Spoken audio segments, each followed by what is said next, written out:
For the second straight week, the UVA football opponent is starting a quarterback who's a native of the Commonwealth. Chris Graham here, Augusta Free Press. So Virginia lost to Maryland 27-13 on Saturday. The starting quarterback for Maryland is a native of Virginia. And this week, it's Ethan Vasko at Coastal Carolina, who's a native of Virginia. Vasco is a redshirt sophomore who led Oscar F. Smith, one of the football powerhouses down in the 757. That school's down in Chesapeake. He led them to back-to-back state championships. The 6'3", 220-pounder originally committed to ODU before his high school senior season, but after leading them to the second of the two straight championships, he flipped his commitment to Kansas. And then he stayed at Kansas for a year, redshirted, and looked around the room and decided that wasn't going to get a chance to play there. Went to Coastal Carolina, played in 8 games last year, starting quarterback this year. Looked up the record I did on Ethan Vasko and his recruitment, and it looks like the coaching staff at Virginia, at the time led by Bronco Mendenhall, didn't recruit the 3-star Vasko. No offer from UVA is on the books, at least.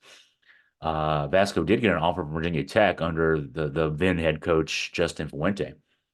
Vasco's other offers before Kansas jumped in late in the game came from Buffalo, UConn, Columbia, Fordham, Penn, and William & Mary. So, I mean, when you look at that, there's a couple of, Buffalo, UConn are a couple of lower tier group of 5 or independent. UConn's an independent in football. I think they're still independent in football. So not great FBS offers, and then Columbia, Fordham, Penn, William & Mary. Those are FCS offers. So not a lot there. But then Kansas came in late. Now he's at Coastal Carolina. And I mean, it's 6'3" kid, 220. We'll see. We'll see him this weekend, right? The Maryland starting quarterback's kid named Billy Edwards. So Vasco is from 757. Billy Edwards is from Northern Virginia, played at Lake Braddock up in Burke. And after high school, he originally committed to Wake Forest, did pull the same deal. Was there for a year, redshirted, looked around the room, decided to transfer out, went to Maryland, backed up the other Tagovailoa. And then after graduation for Tagovailoa this year, Edwards is a starter playing pretty well. Edwards also a big kid, 6'3", 222. Did not appear to get any recruiting interest from Mendenhall staff either. No records of an offer to Edwards on the table from Virginia on the recruiting trail. Now, he had a much longer list of suitors than Vasco did. Edwards' offers included App State, East Carolina, JMU, Liberty, and ODU among the FBS schools, and then a wide number of FCS schools. And when you look at the offers from the schools at the FBS level, I mean, App State, ECU, JMU, Liberty, ODU, those are decent programs. I mean, it's not ACC, SEC, Power 5 level, but Virginia competes with those schools, App State and ECU, JMU, Liberty, ODU, for a lot of recruits. Shouldn't be. They should be recruiting with ACC and SEC schools, but right now, in the last several years, Virginia's been recruiting for, at that level, so to speak, level down, and didn't even get in the game on Edwards. This kid they didn't get in the game on 28 of 43, 263, 2 TDs in Maryland's 27-13 win Saturday night. Looking ahead at Vasco, he was 15 of 21, 103 yards and a touchdown in the 28-21 win for Coastal at Temple this past Saturday. And also, he's a dual threat, 92 yards on 16 carries, and he's putting up consistent numbers on the ground as a starter all 3 games this season so far, at least. I bring all this up. It's your reminder today of how poorly the UVA football program has been recruiting the state of Virginia for years now. I went back all the way to 2015 and looked at the 24/7 Sports top Virginia recruits, high school state of Virginia recruits. Most years it's the top 50. Sometimes it might not be. It might be 45, might be 60. It just depends. And since 2015, that's the last year of the Mike London era. Virginia has signed only 3 players listed among the top 10 in their respective recruiting class. So that would be 2015 through 2024. Top 10 would be it's 9. That's actually 10 years. That's 100 top 10 kids, and University of Virginia has gotten 3 of them.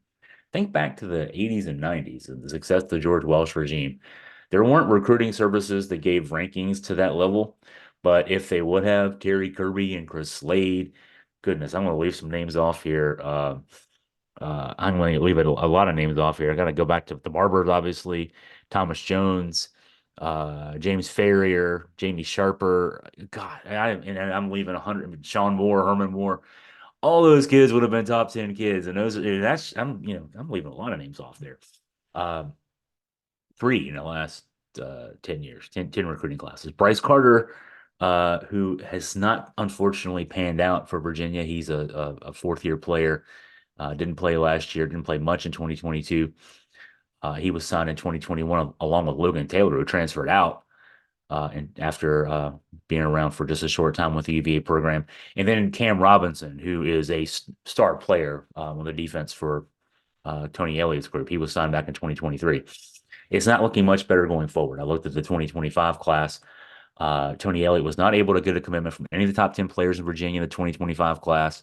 The top rated commit is a cornerback from Virginia Beach named Christopher Spence, a three-star recruit. I think he was number 14 on the list for 24/7 for 2025, including Spence. Uh, Elliott has commitments from 5 of the top 50 for this year. For context on that, Virginia Tech has 10, including 4 stars Micah Matthews from Turner Ashby, just up the road from me in Bridgewater, and Brett Clatterball, kid who plays up in Culpeper, so just up the road from Virginia, about 45 minutes up from Charlottesville. And then Elliott's former employer, Clemson, has 4 of our top 50, including the top ranked player, Ari Watford from Norfolk, and a 4-star Gideon Davidson from Lynchburg.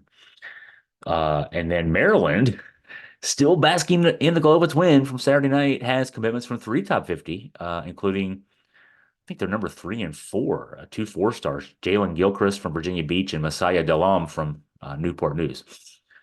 So, what's the moral of the story here? Virginia Tech is doing what Virginia Tech should do, a state school in a talent-rich state, recruiting the state, getting 10 commitments out of the top 50 in Virginia.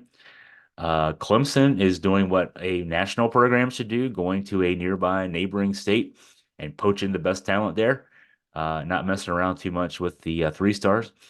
Maryland is just up the road from us, and it's one thing when they're taking like their quarterback Billy Edwards from Northern Virginia. That's not far from College Park. I mean, it's arguably, at least as the crow flies, probably it's shorter. Then you got to when you factor in having to drive around the Beltway and all the craziness up there, it's probably closer to Charlottesville, but still, Northern Virginia is close, but to Maryland. But when they're getting kids from Virginia Beach and Newport News, there's no excuse for that from a Virginia standpoint. So anyway, let's see. Virginia this weekend at Coastal.